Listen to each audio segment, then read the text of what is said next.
Assalamu alaikum warahmatullahi wabarakatuhu. Sakiraɓe wondaɓe jeygol Pulaku TV, mi silminake dow mon, mi hofni on kala taweteɗon fu nder duniyaru. ɗum derɗirawo moɗon Adamu Haruna. Hande mi waɗi ha mi warana en vidéo ɗo ha mi siftinora en e mi yetta sakiraɓe dede wondaɓe jeygol Pulaku TV. min numtina en hande ɗum sigi hitande nduɓu komin puɗɗiri publigo vidéo ji ko larani tutoriel ma bo application ji tindinore man ɗo ɓe fulfulde chaîne wa meɗen mbiyetega jeygol Pulaku TV. ton gejjita min créé chaîne man ɗo le 19 janvier 2020, sappo e jeenayi avril lewru aranderu hitande ujune ɗiɗi be nogas komin créé chaîne man ɗo. hande bo ton gejjitayi en ɗon nogasre lewru janvier hitande ujune ɗiɗi be nogas e goho, en mbiyata le 20 janvier 2021. min créé chaîne man ɗo le 19 janvier e nde weeti sikki le 20 janvier 2020 go min puɗɗi publigo vidéo arandewol ngol min gaɗi. to en gejjitayi min gaɗani min kolli en lawol ngol goɗɗo tokkata hefta téléphone muɗum to wujjama. mi tammi ɗuɓɓe nder moɗon ɗo siftora daga wakkatire mai waddugo jotta ɗo ni ɗum siki hitande. sakiraɓe mi andi woɓɓe feere ngiyan baka neɓayi ngam mai ɗo haytande mai ɗo nde yaltoyi dalila mai ɗo mi hani en siftora hunde mai ɗum dede souvenir wa manga dede ɗum tarihi on hunde mai ɗo nde fottaniyam sosai yiwugo dede sakiraɓe non no ɗum huɗiri. woɓɓe feere ɗum huuɗi dow kuuɗal bo dede belngal e ɗum yehi yeeso bo. to taskitake bo ɗum on giyan diga maɓɓutuɗen chaîne mai ɗo en mbi ɗum hitande e diga wakkatire mai waddugo jotta bo yimɓe ko aboni ha chaîne mai ɗo ko watta dede nder 7880 personnes jotta ko aboni. himɓe ujune jeeɗiɗo be himɓe temere jeetato be capanɗe jeetato jottani ko ɗum aboniri. hande en mbi hitande koen puɗɗi publigo dedei vidéo ji man ɗo. na en gi himɓe aboni ɗuɗɓe e nonnon minon bo min gaɗi vidéo ji ko watta vidéo ji temere be capanɗe jeetati 180 vidéo komin gaɗi min publie ha dedei dow chaîne mai ɗo. min gaɗi tindinoje ko larani application ji feere feere. emi anda nder moɗon e ko wodi dedei chaîne mai ɗo wodi ko ɗum wallitina dedei vidéo ji ɗi min gatta tindinoje mai ɗo, wodi ko ɗum wallitina malla wala. min ɗo ndeni ra'ayi moɗon les babal commentary to wodi ko ɗum wallitite e to wodi shawari feere je ɓeddoton ko komin dow majum.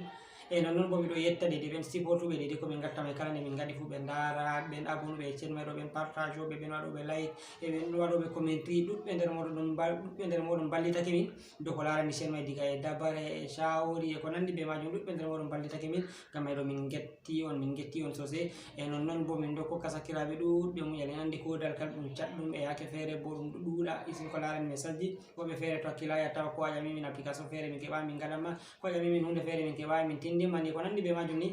min anda e ko wawan min cuni goɗɗo feere ngam mai ɗo to wodi mo min cuni min ɗo toro ɗum dedei yafuye. min ɗo toro ɗum yafuye isin mai ɗo na ɗum ɓe giɗa min gatta dedei yake feere ko ha min cuna goɗɗo yake feere ɗum ɗuuɗai kanjum watta on giya goɗɗo yerɓani min message min keɓayi min jaabi ɗum.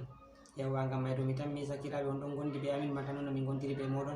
e min ɗo ndeni ra'ayi moɗon les babal commentary on mbiya min noye dedei kuuɗe tindinoje application ji min gaɗi mai kam e wodi ko ɗum wallirina malla wala. e nonnon on mbiyamin bo moye fo min giɗi wiyamin dedei application wa ngae on nga o yejjititta dedei nga min gaddanimo ma bo tindinore nde min gaddi nafimo on nde o yejjititta.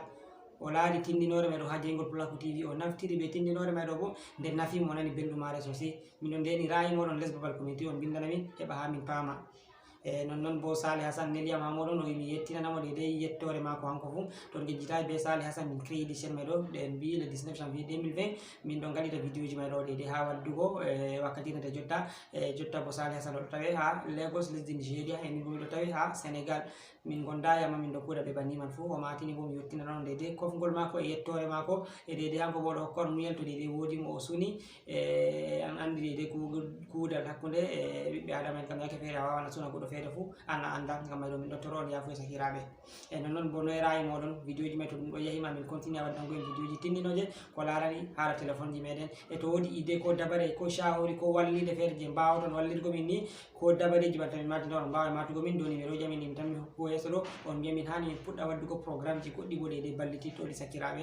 e nonnon bo mi yiɗo ɓedda noddutugo sakiraɓe musamman derke'en isin am hamɓe bo ɓe kabda dedei waddugo ɓe galanen dedei expérience ji maɓɓe. to wodi expérience hunde feere dedei nde ɓe mari hamɓe ma ɓe créa chaîne ji banni ɗo ɓe puɗɗa tindingo hunde feere ko ɓe tindinayi dedei ko tindinten ɗo. hamɓe bo ɓe kosagal kote feere ɓe gaɗa ko tindingo e ɗemgal meɗen fulfulde heɓa ɗum wallito dedei sakiraɓe meɗen dedei ɗum ɓedda ɓantugo dedei ɗemgal meɗen enen bo heɓa dedei jare ɗum yeeso. komin puɗɗi waɗugo vidéo ji mai ɗo ko larani tutoriel mai ɗo hitande jotta ha waddugo jotta bo ha joni en keɓayi dedei himɓe feere bo dari ɓe puɗɗi waɗugo vidéo ji ko isinji amin mai ko nandi isinji amin mai ɗo ha YouTube.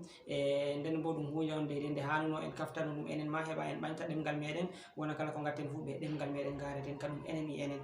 ni tan min pamani sakiraɓe ngam ɓay ɗo min no ndeni rayi moɗon les babal commentary ena noon to woodi shawari ko dabari je mbawa toon wallirgo min bo nda numéro ji amin ɗon di whatsapp numéro arande hama ɗum numéro amin Adamou Haruna e numéro ɗiɗaɓa bo ɗum numéro a kolliɗirawo am Saleh Hassan mo matuɗo nder amin fou on mbawa e leyde matotirgo be muɗum seyde min ɗo kokka on muyal leyde ɓen wolwanaɓe min yake feere message meɗi ɗo ɗuuɗa ko a wolwani min ayi min newi min jabakima ta ɓernu inchallah to min dari message maɗa min jabete banta mi martini on miɗo rayi moɗon les babal commentary miɗo reni commentary ji moɗon ɗuɗɗi on mbiya min noye ɗeɗe kugal meɗo no yanayi kugal meɗo e ɗeɗe on mbiya min bo vidéo wol ngolema bo tinninore ndere nde min gaɗi ɗeɗe nde on gejjititta nde nafi on sosai moy fu min ɗo ndeni rayi muɗum les babal commentary ngam may ɗo on jarama ɗum derɗirawo moɗon Adamou Haruna mo jeygol Pulaku TV e haala marketing ɓinguel lesdi Cameroun taweteɗo e lesdi Sénégal. Wassalamu aleykum.